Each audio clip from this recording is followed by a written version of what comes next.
Olá, queridos alunos do curso Atitude, tudo bem com vocês?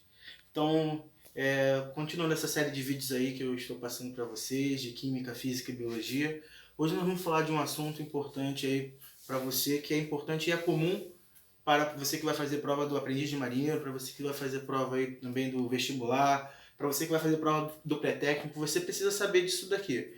Nós vamos falar um pouquinho sobre distribuição eletrônica e também falaremos sobre número quântico, que é algo muito importante aí para vocês aprenderem e fazerem, que cai bastante na provinha de vocês, tá bom? Então fiquem comigo aí e prestem atenção nas dicas que eu vou dar para vocês. Vamos lá!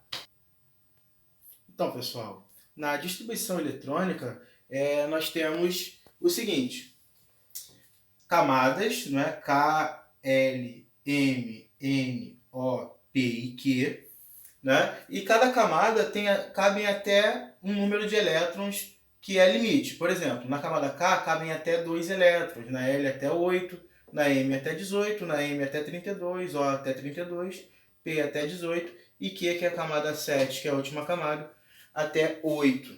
Onde a camada K é a camada 1, camada L é a camada 2, camada M 3, N 4, O 5, P 6 e Q 7. E aí, como é que eu vou fazer a distribuição eletrônica? Isso aí vocês já devem saber bastante, já devem ter ouvido bastante falar.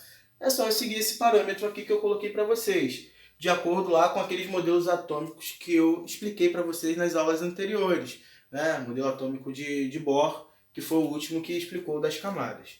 Agora vamos lá, pessoal. Eu tenho o oxigênio, por exemplo. Eu vou lá e vou na tabela periódica e vejo que o oxigênio ele tem 8 número atômico. O que eu expliquei para vocês em algumas aulas, você aí do aprendiz de marinheiro e você que ainda não teve aula comigo sobre esse assunto, preste atenção. O número atômico que eu tenho, que é 8, ele vai ser igual ao de elétrons caso o elemento químico aqui não apresente nenhum tipo de carga, nem positiva nem negativa. Então, se eu não botei carga nenhuma aqui, significa que o número de elétrons vai ser exatamente igual ao número atômico. Assim como no cálcio, que tem número atômico 20. Então ele vai ter número de elétrons também 20. Então vamos fazer a distribuição eletrônica do oxigênio para que vocês possam ter uma ideia do que a gente possa fazer. Então, eu sei que o oxigênio tem número atômico 8, então eu vou distribuir esses 8 eletronicamente aqui e também em camadas. Vamos falar nos subníveis primeiro, que são esses aqui. Então o primeiro que eu coloco aqui é um S2, que é o primeiro que vem aqui no diagrama de Pauli.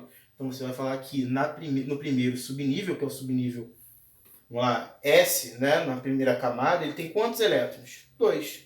Beleza. Eu tenho que chegar até quantos? 8. Então eu parto para a segunda camada. Então 1, 2, sempre seguindo essa setinha aqui, tá vendo? Então 2, camada do 2, tenho 2S2 como primeiro. Então 2S2. Beleza. E aí, cheguei aqui, 2S2, qual é o próximo? 2P6. Vou botar aqui o 2, o P. Mas o 6 eu não vou colocar por quê? 2 mais 2, 4.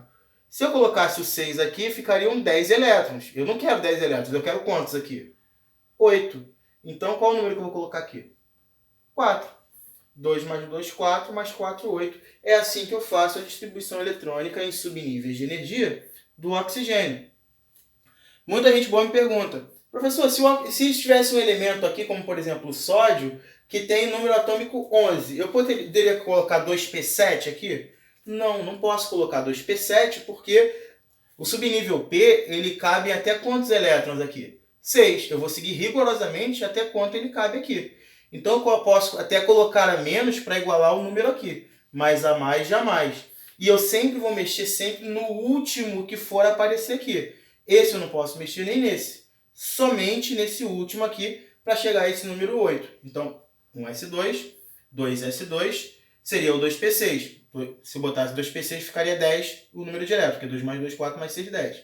Mas aí eu coloquei o 4 aqui, porque 2 mais 2 são 4, mais 4, 8. Muito tranquilo de entender. Aí, esses são os subníveis de energia. Ah, professor, eu quero fazer a distribuição também em camadas, onde cada camada, K, L, M e N. De antemão, já sei que aqui só tem a camada K, que é a camada do 1, né? E a camada L, que é a camada do 2, porque só temos 1 e 2 aqui. Onde na camada do K eu tenho quantos elétrons aqui? Não é 2 que você está vendo aqui? Então você vai botar o número 2 aqui. E camada do L, que é a camada do 2 aqui, tá vendo? Quantos elétrons eu vou ter? 2 mais 4, 6. Então eu cheguei a 2 mais 6, não cheguei ao número 8 do oxigênio. É exatamente isso. Então você vai fazer a distribuição eletrônica em subníveis de energia e em camadas. Vamos para o cálcio agora. Vamos seguir rigorosamente o diagrama de Pauli. Então vamos lá. Primeiro eu tenho aqui um S2. Então eu vou botar um S2 aqui. Segundo número. Depois do S2 eu tenho 2S2. Então eu vou botar o 2S2. Próximo. Depois do 2S2, 2P6. Sempre seguindo a setinha. 2P6. Depois do 2P6, qual que eu tenho aqui? Seguindo a setinha, 3S2. Então, vou botar o 3S2 aqui. Beleza. Depois do 3S2, seguindo a setinha, ó, 3P6. E depois do 3P6, 4S2. Tá vendo? 3P6, 4S2. Muita gente boa aí, ela erra. Deixa eu botar aqui logo o 3P6 e o 4S2 para vocês colocarem aqui. 4S2. Beleza. Agora, muita gente boa erra, porque depois do 3P6 vai logo fala assim, depois do 3P6 é 3D10. Não. Você tem que seguir o quê? A setinha que eu te falei aqui, ó. 1S2, 2S2, 2P6, 3S2, 3P6, 4S2. O 3D10 vem depois do 4S2 quando eu falo em subníveis de energia. Beleza, gente? Então, só para vocês ficarem atentos a isso aí, que muita gente boa erra nisso aí. Agora vamos fazer a distribuição em camadas. Onde a camada K, que é a camada do 1, eu tenho quantos elétrons? 2, não é isso? Tá vendo aqui os 2? Então vamos botar K igual a 2. Camada do L, que é a camada do 2. Eu tenho aqui 2 com mais 6, 8. Então eu vou botar a camada do 2, 8 elétrons. Camada do M, que é a camada do 3. Quanto que dá aqui? 2 mais 6, 8. Então eu vou botar o 8 aqui também. Então, a camada do M, que é a camada do 3, tem 8. E a camada do N, que é a camada do 4, tem quantos elétrons? 2. Então, vamos botar aqui o 2. Então, vamos fazer a continha. 2 mais 8, 10, mais 8, 18, com mais 2, 20. Que é os 20 do cálcio que eu tenho aqui. Distribuir em subníveis de energia, distribuir em camadas. Muito tranquilo de entender, né?